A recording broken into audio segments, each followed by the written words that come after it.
Dit Kim Chiu and Paolo Avellino. Kanina nga po ay nag-flight na nga sila back to Manila.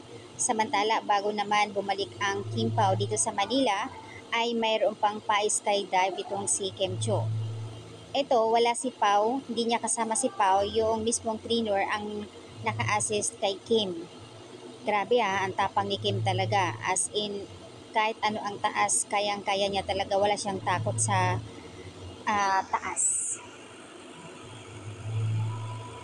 Skydive in Dubai. Napakatapang mo, Kimi. Grabe, saludo kami sa inyo. Lahat talaga.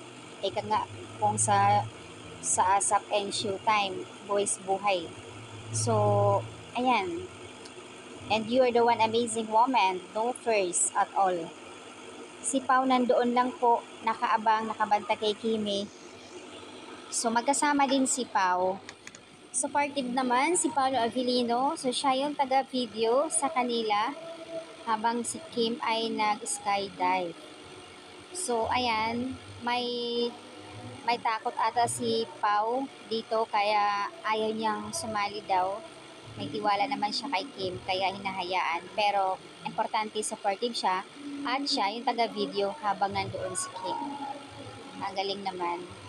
Grabe Super proud, Kimi. Very strong woman. Napaka-brave mo talaga.